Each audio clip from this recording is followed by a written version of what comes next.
Burcham. I'm Bronson. I'm the oldest. I'm Breely. I'm the only girl. I'm Brax, and I like to play Legos. I'm Brock. I like my dog Josie.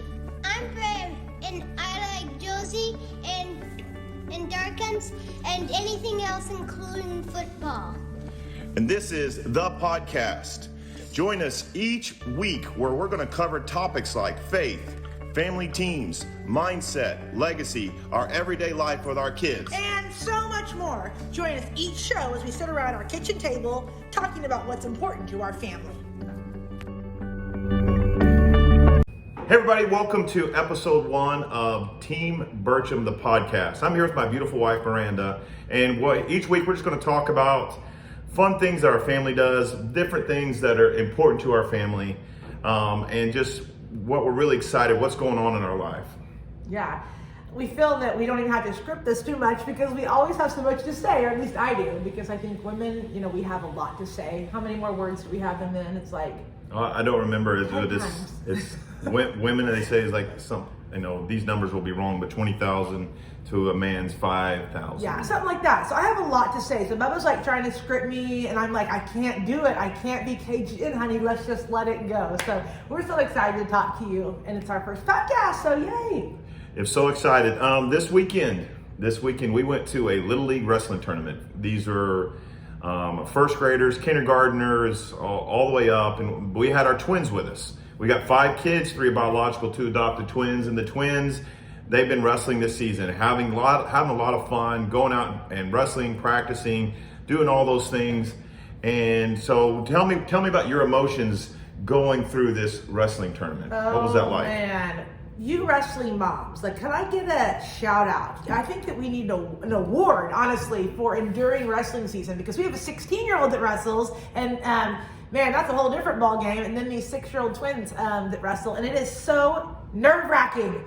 Although I will say that as my kids have grown, I've gotten a little bit calmer. I can drink, I can have a bite of a snack. Where, years ago when Bronson was 5 and 6 and 7 wrestling, I couldn't eat for the day. It was a good diet plan, not really. But this weekend, it's been really fun to watch the twins. I haven't gotten to go as much as you have because I've been with the other kids.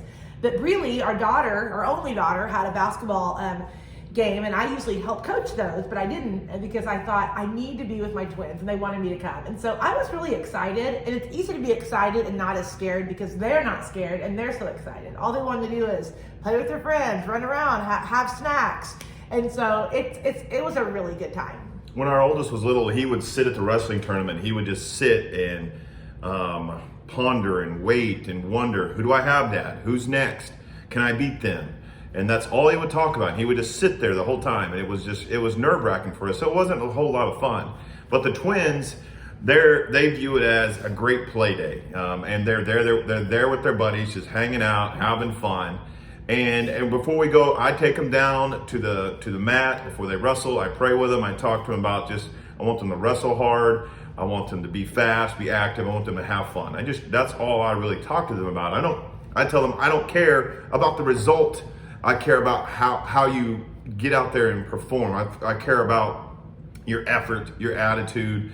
And Brock, one of his very first match, he was very tentative, a little hesitant. And I'm like, what's going on? And then his opponent started to wrestle, and then it's like he woke up and started wrestling like he could. I should stop you here because Brock and Ram are twins, and nobody can tell them apart except for just a few people. Most of their kids, their friends call him Burcham, hey Burcham, because they don't know which one's which. But Brock is about 6 to 8 pounds bigger than Bram, and so Bram is a little bit more agile, a little bit more technical. Brock is more almost a heavyweight as a 6-year-old, and he's not even that tall. He's so stinking cute. But oh man, it was really fun to watch him battle this weekend. So go ahead with your story. But it was fun. It was fun to see him, and then he woke up and he started wrestling like he could, wrestling like he's wrestling Bram. And man, they go at it when they wrestle, and he won the match. And he was so excited for himself to win his first match. Bram's wrestling well and pinning kids. Bram had a kid he'd never wrestled before. I could tell he was a little bit nervous, and he went out there and he wrestled hard. And it was very close in the first period. Second period, Bram started to really press hard. In the third period, Brand pinned the kid, and he was so fired up and excited for himself because he knew that put him in the championship match. Yeah. I think we're assuming that we have like all wrestling fans. So maybe we're going to attract some wrestling fans because we're a wrestling family for sure. But a pin, for those of you guys that don't know, is when you put the kid right on their back. And I thought it had to be like the, what is that, WWE, like 3 seconds? And I was like, it had to be 3 seconds. And you're like, it doesn't have to be 3 seconds. So as soon as they get on the back with their shoulders down, right? Maybe not even shoulders. The guy hits the mat, it's a pin. And so Bram is kind of known for pinning kids. It's really fun. So tell them about Brock at the end, and we'll spare you of all our wrestling stories every time. But this is an exciting weekend because we're really in the midst of wrestling season right now. But what about Brock in that last one? So Brock's last match, he wrestled a kid he'd wrestled before. It was a close match, but Brock had won the last time they wrestled. Then he's wrestling this kid, and it's about the second period, and Brock's down 7-2. And I'm stressing because I'm trying not to cry because the kid is super pumped, comes out there, he's about, I'd say 2 inches taller than Brock, throws him to some kind of headlock, and I'm down looking at Brock, and he's squeezing his neck, which is it's a legal move, but I don't like it. Mom's like, we don't like that move. And he's just like turning a little bit red, and I'm like freaking out. And then they blow the whistle, and Brock just pops up like nothing ever happened, and I'm like, oh man. So I'm stressing, and Bubba's coaching. Sometimes other coaches coach with him, and he's over there by himself, and I'm kind of looking at him like, are you stressing like I am? Because I don't want this kid killing my son. No, I wasn't stressing. I just was. I was happy that Brock was competing. I want my kids to go out and compete. I want my kids to go out and give effort. I want them to have a good attitude because those are things they can control. They can't control how good the other kid is. They can control their attitude and their effort. And he just kept plugging away. And in the third period, he was able to escape, took the kid down. He was down 8-9 at that point, and he turned him. The other kid, he was getting back points, and he pinned him. And if you follow us on social media, you've seen I posted a picture of Brock, and just the look on his face, the excitement. His hand was raised. He had gotten first place, and I was just so proud of him. He was so happy because he'd only gotten third place as the best he'd ever placed before. So he was so pumped. And that was out of 3.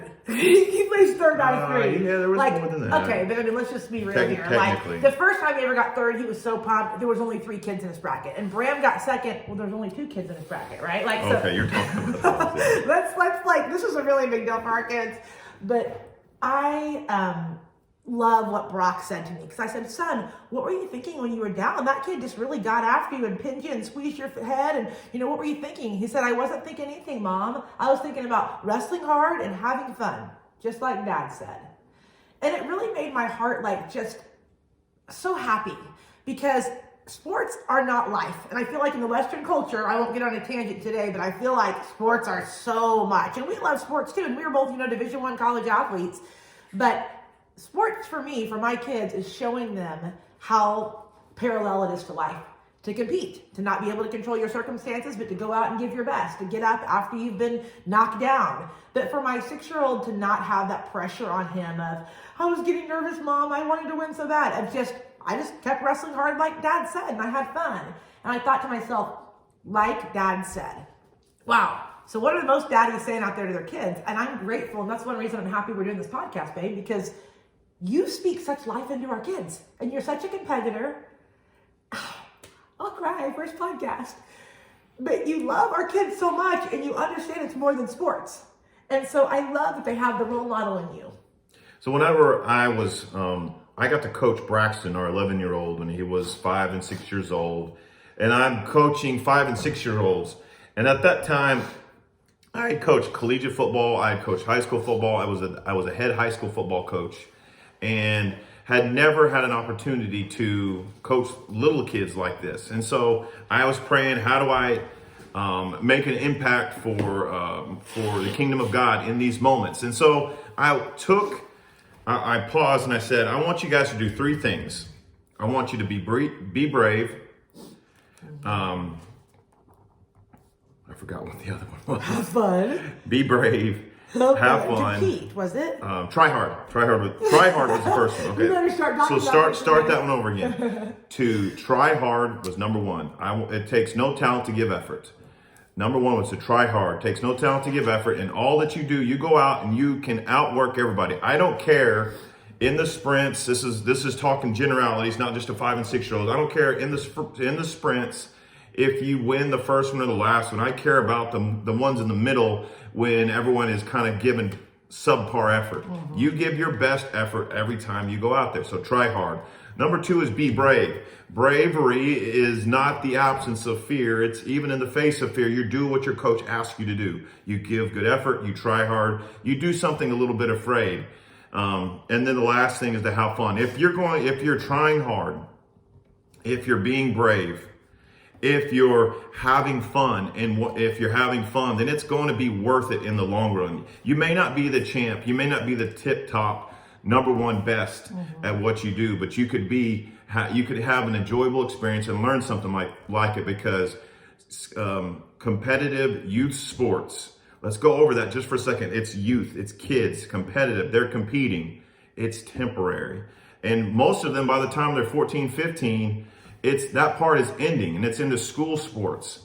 And very, very few make it past that point. And so how about let's make it a positive experience that they're going to learn life lessons that they can build upon. So maybe, just maybe, I can teach them that whenever they do, they're going to try hard. Yeah. And whatever they do, they can be brave, do things afraid, and then they can have fun while doing all of those things. So those are the kind of base core elements, the base core things I want to be able to teach my kids as they go out and compete. I don't care if you're a first grader going to a novice wrestling tournament, or if you're an 11th grader, a 9th grader, like our 9th grade daughter running in the state cross country meet. You're still going to try hard. You're going to be brave because it's scary.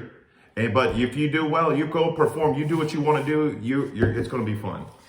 You know, that being brave is so important, because I think in life, we think we have to have all this confidence, and it's not. It's courageousness, right? And so we're trying to teach our kids the difference in being confident with swagger, which there's a place for that too, right? Especially in the wrestling world as you get older. But it's more courage. And that's what I talk about in my business a lot with people too. It's taking hold of courage. And the Bible tells us over and over and over to take hold of courage. And so same thing, being brave isn't the absence of fear by any means. I know you said before, and I will talk about this in future podcasts, but that so many kids, especially boys and dads and coaches, they're trying to teach, like in football, for instance, a man's sport to little boys.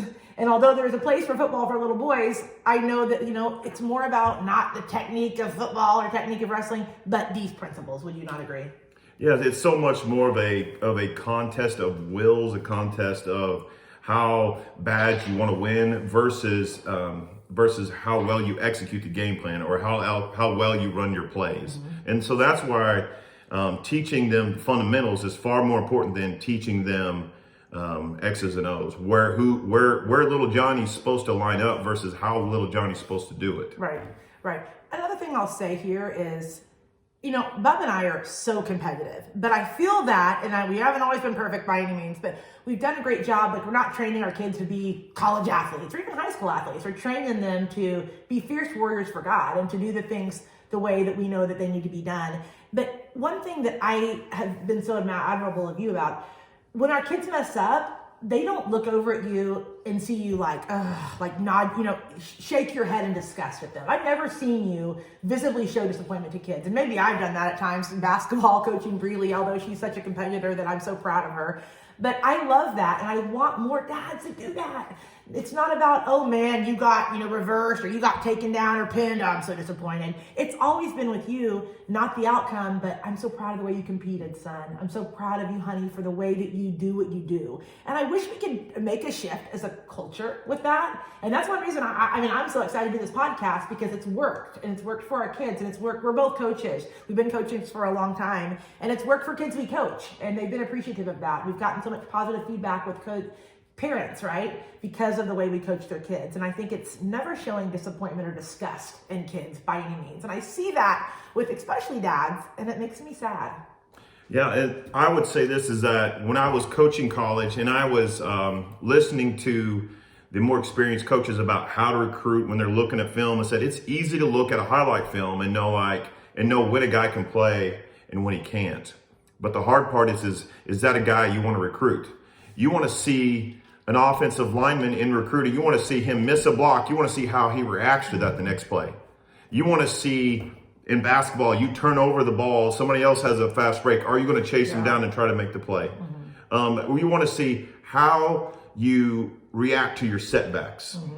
How are you going to react when you make mistakes? How's a quarterback going to react when he throws an interception? Right. Are all of our podcasts going to be speaking in sports terms? I think they might. That's the world. That's the world we live in.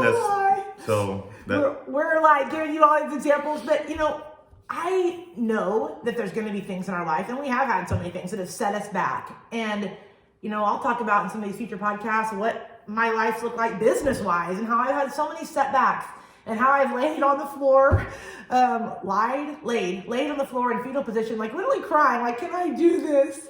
But then I got up and I did it. And I'm so excited that my kids have watched that. And they've watched you, fail too and get up. And so I just want to make sure that as parents and as, leaders in our society, that we're modeling our setbacks and our comebacks. Because I think on social media, it's all about the highlight reel, right? It's like people compare their behind the scenes to other people's highlight reels. And that's why I think a lot of depression can come in with that kind of stuff. And so we want to help you work through and here, when we've set back, when our kids have setbacks, because it happens, but how that's setting you up for a comeback. That's such a sports analogy, but it's really true. Well, here's the thing: is unapologetically, I use sports metaphors. That's in everything that I do, and when you get me, that's just what you get. And I don't know if you noticed, but she caught herself. She has a tendency to be the grammar police, and I give her a hard time for it. But she helps me in how to speak properly with the correct grammar, and I appreciate that. But I don't know if you noticed that she caught herself here a while ago. Yeah, and we're from Oklahoma, so I know we have listeners from all over. And Bubba just said, like, you just totally gave your Oklahoman there, because you're like, I appreciate that, like the way you said it. It was proper grammar. You actually didn't say the way I talk; you said the way I speak. Like, high five on that. He's allowed me over the years to speak into him and make him better. We make each other better, so thank you.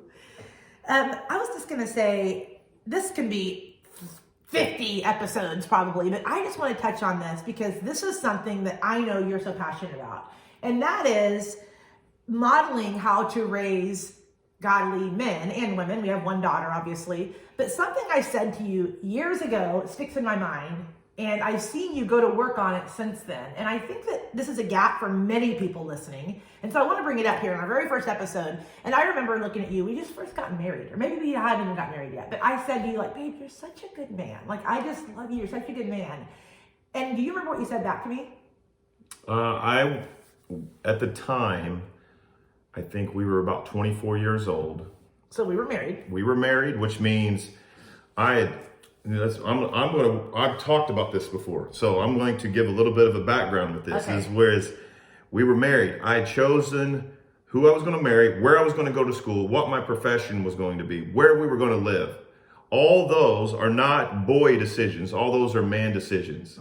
And I said something to the effect of, I'm not a man yet. I still feel just like a boy or a young man. I don't feel like I'm there yet. And you said, you said, oh gosh, I'm far from a man, but I'm working on it, or something like that. And I was like, huh? Like, I think you're a man to me. But I think you said that. I think now that you have researched over the years, you said that because you didn't have any clear definitions of what a man.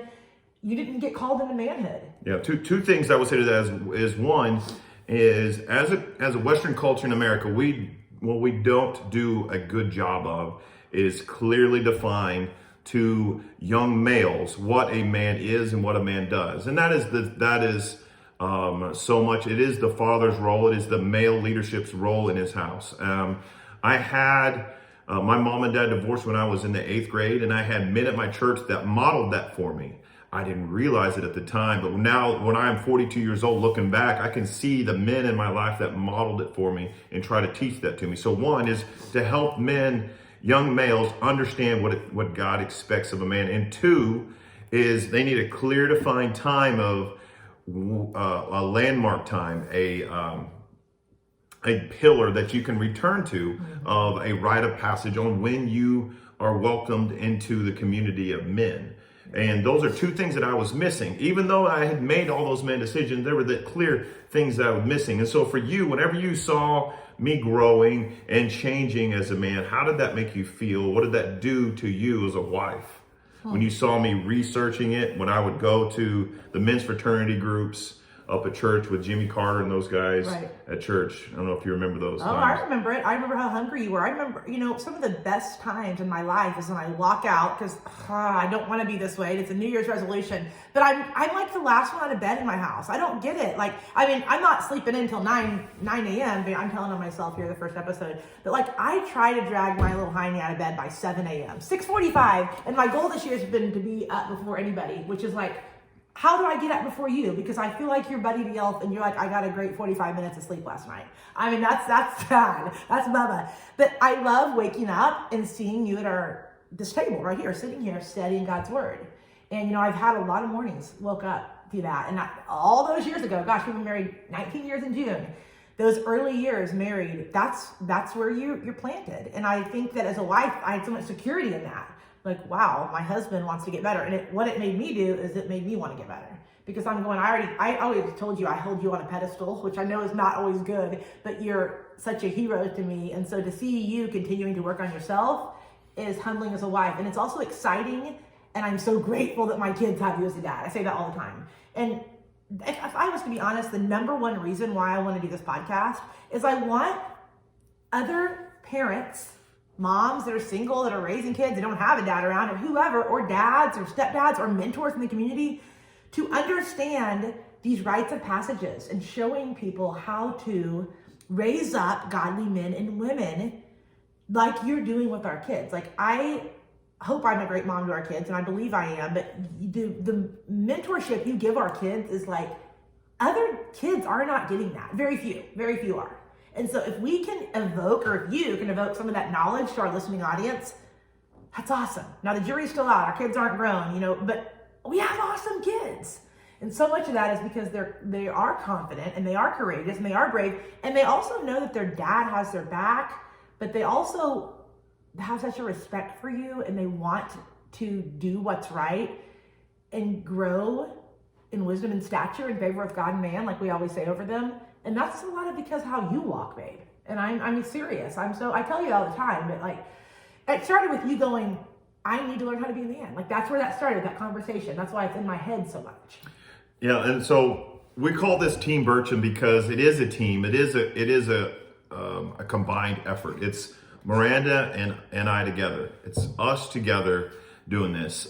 She sits on one end of the table, I sit on the other. Each week we take time as a family to pause. It's a weekly rhythm that we've instituted this summer, and it's brought incredible life to our family. And we pause. We talk about what we want to celebrate that week. We talk about what is important to us, what's coming up, what are some things we're excited about. And so our family is more than just me as the father leading. It is us as a husband and wife. We show love to each other. Our kids see us hugging and being kind and sweet and loving to each other. And sometimes she tells me aggressively that I'm not being smart sometimes. Or making that, yeah.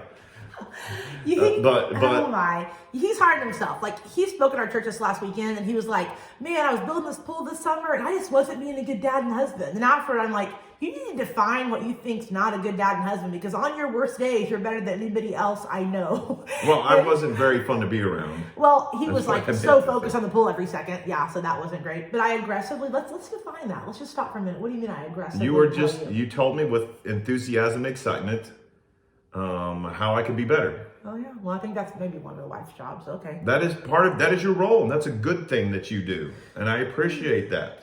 And but here's the thing: we're a team, and we do this together. We're raising our kids together because it is not the church's, it is not the Little League coach, it is not the school's responsibility for the spiritual formation of our kids. It's our responsibility, and our team is not just the husband and the wife. It is the collective group. It is Bronson being the 16, almost 17-year-old big brother. Don't say almost 17. Just say 16. Say his age, because I cannot handle 17. 16-year-old. Please, I don't want to skip ahead. Less than a month away. I'm not listening to you right now. But he is the big brother, and he is the one that he's the chief vision keeper. He helps us with the vision to the siblings, to his little sister, to his 3 little brothers. And it's his job. When I am gone, he's that's part of his role is to step in and help lead And then it goes all the way down to the little ones. Is everybody has a role, and this house, this team doesn't function unless everyone performs their role. And thank God for our girl, because I mean, Bronson is such a leader that, like, if we ever are not here, like, they wouldn't eat without Really. You know what I'm saying? Like, she's the chief feeder and do your homeworker and find your shoes. So they all have a role to play, but you're right. It's not just us. And we don't have an authoritarian.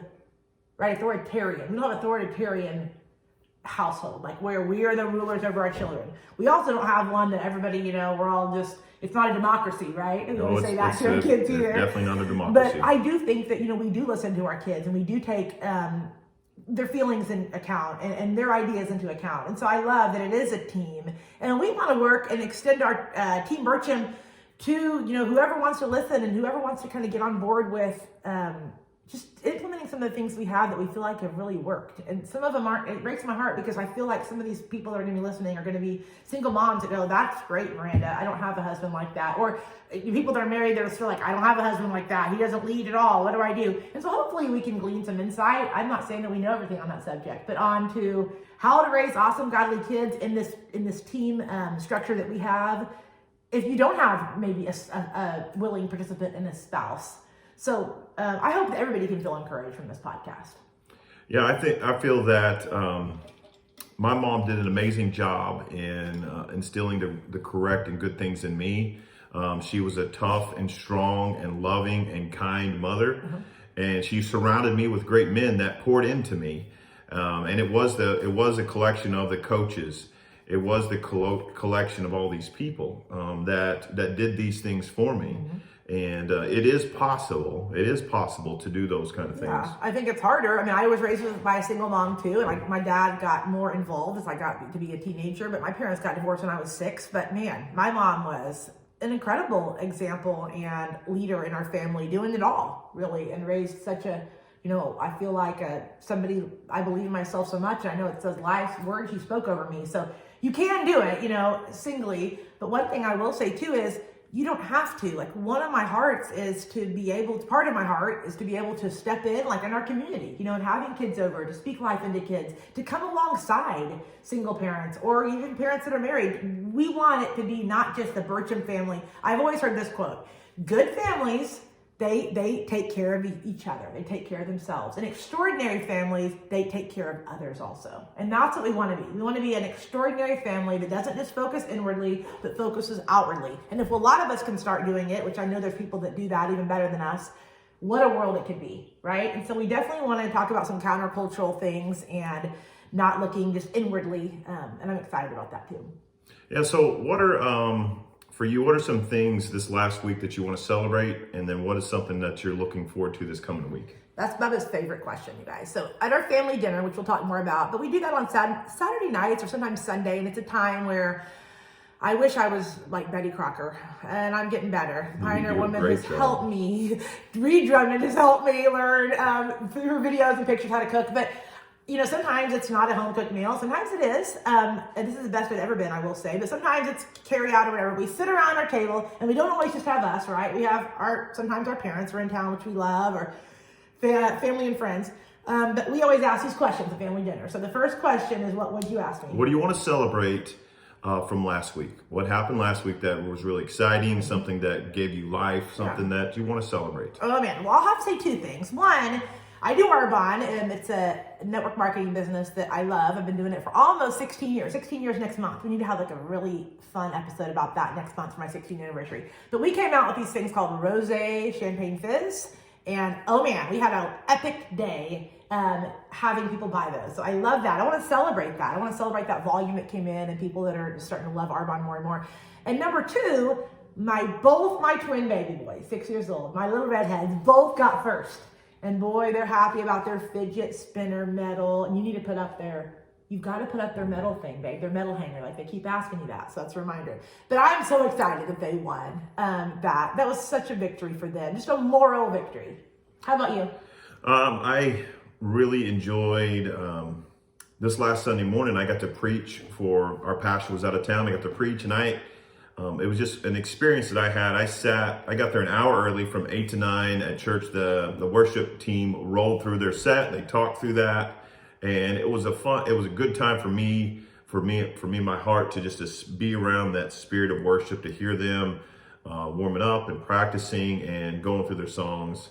To be around that was a big encouragement for me.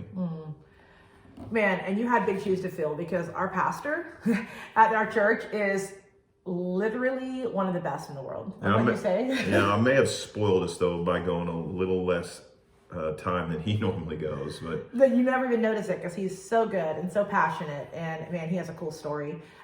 Okay, so then the other question is, the time that's coming, what are you excited about? What are you looking forward to?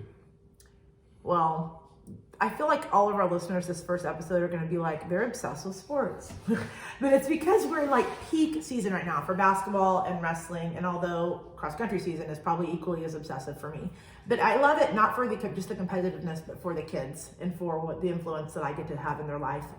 But what I'm looking forward to this week would be, several things, but tonight, like, I'm already so pumped because I get to help with this backyard, it's called Beach Club at school, and we get to take the gospel into school every week. And today's my first day actually to volunteer, but our church goes in and does that. And I'm so excited to get to put Bibles in the hands of kids that haven't had them and don't get to hear, don't get to go to church, don't have a godly home. Like, I'm pumped. And then right after that, I get to watch my daughter play basketball, which I love. I love that baby girl. She is my heart outside my body. All 5 of my kids are. And then I get to go to a try, not just duel. Yeah, duel. So it's not just one duel though, it's 2. He's gonna wrestle 2 different schools tonight. And so Bronson, my 16-year-old, is gonna do that. And I'm looking for him to continue to really dominate because he's doing that this year. And that's really fun. We've always said, Bronson, your time is coming. And he always is like, when is that time? And I told him the other day, your time is now. Your time is now. And I believe that. And so it's gonna be really fun to watch him. I'm looking forward to Braxton getting all of his makeup homework done, because I feel like every night I'm on him and some of it sitting over here still needs to get done. He left it here and forgot it. Wow. So looking forward to all that finally getting done. I used to be a teacher. I taught Algebra 1 and math class. I'm a math nerd. And so that stuff is fun. The science is fun to teach and help him with, and it's all kind of in the same family. So whenever the kids need help with English, grammar, literature, I say, go ask your mother. And math and science, I literally said last night, like, what do people do if they don't understand this? Because if Brax just had me, like, he would flunk. Like, literally. We have to just get teacher help, because I do not get it. Are you smarter than a 6th grader? No, not math and science. So, I'm excited for that too. So thank you guys for listening, and I will look forward to each week sharing the wins and losses, the big highlights, our celebrations, and what we're looking forward to.